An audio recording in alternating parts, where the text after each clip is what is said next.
Chile's former president Sebastian Pinera, a billionaire tycoon who twice held the South American nation's top job, died Tuesday in a helicopter crash.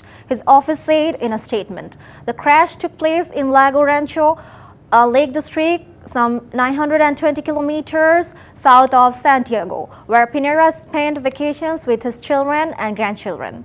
3 other people who had been in the helicopter survived the crash.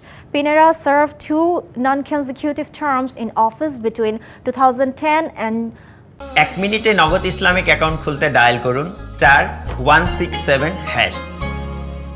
2014 and again from 2018 to 2022. Leftist President Gabriel Boric, who succeeded Pinera in 2022, declared 3 days of mourning and a state funeral on Friday.